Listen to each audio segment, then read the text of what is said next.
Roho wako Mtakatifu na wingu lako liendelee kutufunika wakati huu.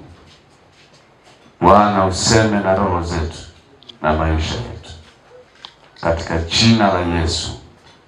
Nimesimama kama chombo chako tu Bwana, lakini wewe unajua haja za mioyo yetu sote, na sasa tunanyenyekesha kwako. Nitumie kama chombo chako tu, katika jina la Yesu, na kila mmoja Mungu ukamhudumie sawasawa na uhitaji wake katika jina la Yesu Mwokozi. Nibariki neno lako Mungu mtakatifu, liwe mbegu takayokuwa na kuzaa matunda, na hayo matunda yapate kukaa kwa ajili ya utukufu wako.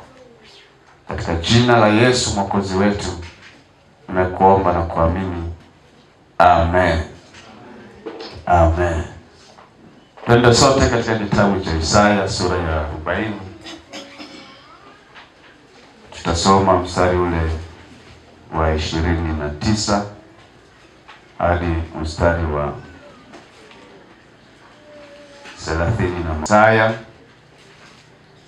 sura ya 40 mstari wa 29 hadi wa 30. Ni hali ya ndani inayosababisha mtu kushindwa kuabudu, kushindwa kuhudhuria ibada mbele za Bwana. Lakini wengi hukata tamaa kwa sababu zifuatazo. Wengine wanakata tamaa kwa kulea familia kwa shida. Naomba nisikilize vizuri kwa maneno haya ambayo ni watu waliotutangulia. Ukisoma Ayubu 19 mstari wa 25, unaona namna ambavyo Ayubu alivunjika moyo, alikata tamaa, lakini mwisho wake alisimama tena.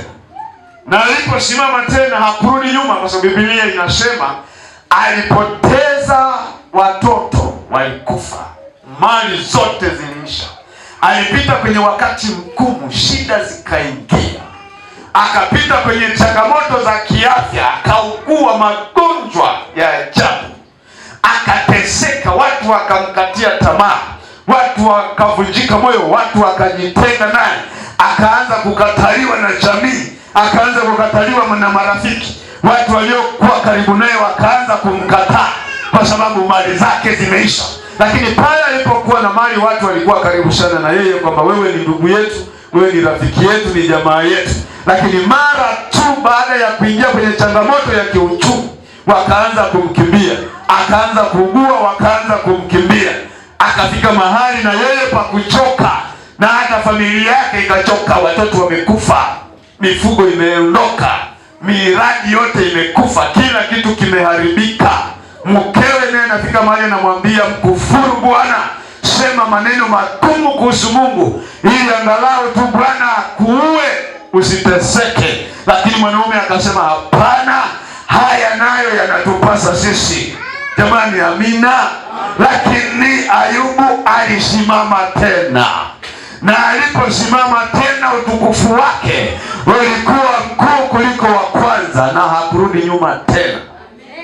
Kwa hivyo kukata tamaa ama kupoteza imani sio mwisho wa kushindwa kabisa, sio kushindwa kabisa kusimama tena na kurejea.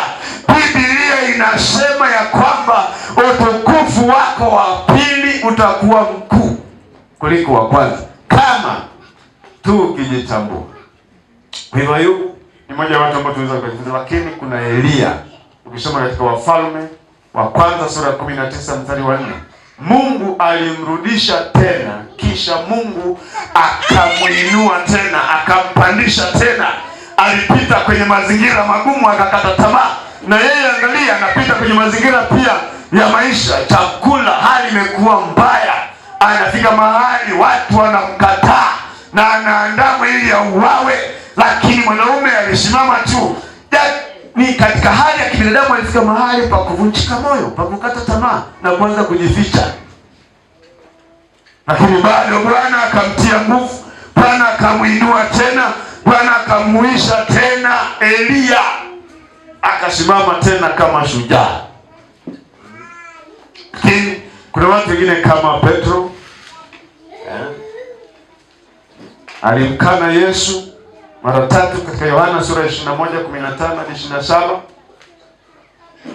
Lakini Petro alisimama tena. Jamani, Bwana asifiwe. Na tunaona aliposimama tena, utukufu wake ulikuwa mkuu, imani yake ikaimarika, akaendelea mbele, hakurudi tena nyuma.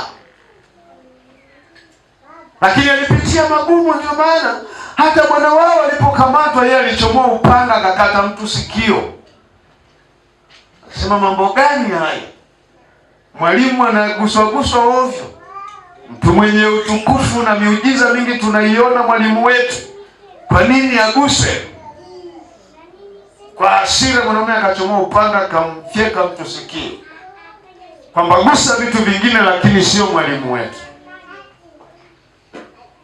Lakini tunaona bado pia kumkata mtu sikio ni kupoteza imani ya Mungu, ni kupoteza imani ya kiroho, ni kupoteza matumaini kwamba Mungu anaweza kututetea.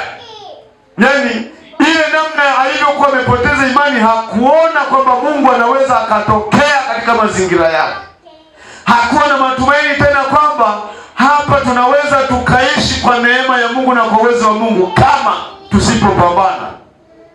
Akaona hapana, hapa si sawa. Kachukua upanga wake akamfika mtu sikio. Alikuwa amepoteza matumaini na imani juu ya Mungu. Lakini anafika mahali katika mazingira hayo anamkataa Yesu.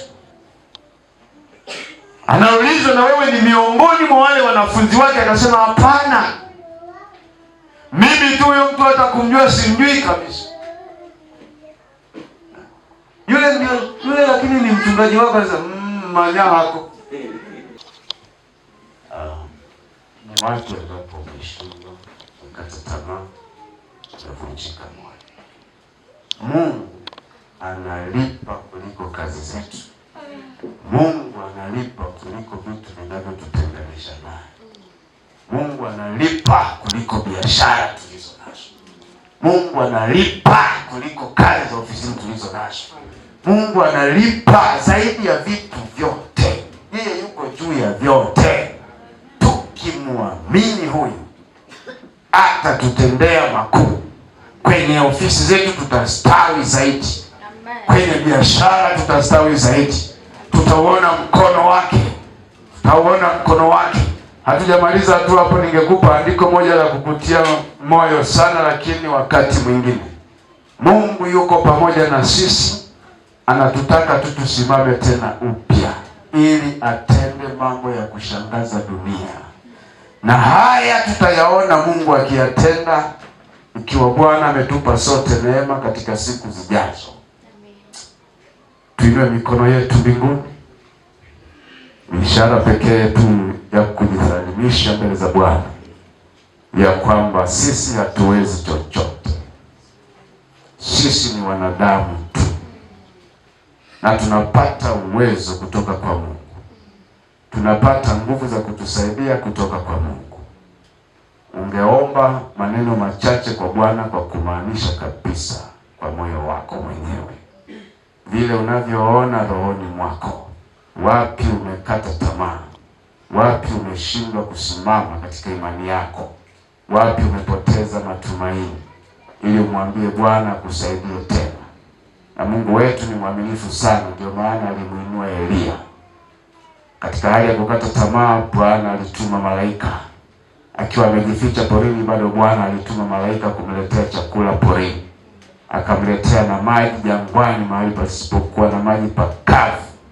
Mungu wetu ni Mungu wa ishara na miujiza. Na hiyo miujiza bado inatendeka hata sasa. Na hata mchana wa leo Bwana anaweza akatenda muujiza kwako ukimwamini. Tunawaona hata wakina Elia Bwana alitenda miujiza. Hata wakina Shadraka na Meshaki Bwana alitenda miujiza. Hata Gideoni alipokuwa katika mapito, lakini bado malaika wa Bwana alitumwa kumtia moyo. Ni maneno ya Mungu hayo, na ni imani yangu kwamba Bwana atume malaika kwako akutie moyo katika mapito ulionayo, akutie nguvu katika majaribu ulionayo. Bwana akuinue tena kwa maamuzi ya moyo wako, ili ikatokee nuru nyingine. Na Biblia inasema sisi ni nuru ya ulimwengu, na wakati wote giza haliwezi kushinda nuru. Nuru ndiyo inayomulika kwenye giza. Maisha yako yakawe nuru katika jina la Yesu Kristo. Maisha yako yakamulike kwenye majaribu. Maisha yako yakamulike kwenye magonjwa. Maisha yako yakamulike kwenye mapito mbalimbali. Maisha yako yakamulike ofisini kwako, yakamulike kwenye biashara yako, yakamulike kwenye kibanda chako kile, yakamulike kwenye kibarua ulicho nacho. Nuru ya Bwana imulike katika jina la Yesu, ili ukainuke tena kama Petro, uinuke na utukufu mpya. Maana hili ni neno la Bwana ya kwamba utukufu wako wa pili utakuwa mkuu kuliko ule wa kwanza. Nami ni maombi yangu asubuhi ya leo katika jina la Yesu. Asante Baba wa mbingu na nchi kwa maneno yako ambayo mtakatifu umesema pamoja nasi. Unatupenda Bwana, nasi tuko hapa tunanyamaza kwa sababu umesema nasi tayari. Mungu, maisha yetu tuyakabidhi mikononi mwako. Nenda pamoja nasi sote katika jina la Yesu Kristo aliye hai. Mungu mtakatifu, tukufu wako uende na kila mmoja katika jina la Yesu Kristo. Naomba Mungu neema yako kwa watu wako kwa ajili ya kurejea kwenye ibada ya jioni. Mungu mtakatifu, yote inahitaji kutafuta uso wako, maana maneno yako yanasema ni vizuri na inapendeza kuwepo nyumbani mwa Bwana. Na mwandishi wa Zaburi akasema atakaa nyumbani mwako daima, maana ameyaona matukufu yako yakitokea. Katika jina la Yesu Kristo aliye hai, asante umetusikia. Enda pamoja nasi sasa kwa utukufu wako. Amen.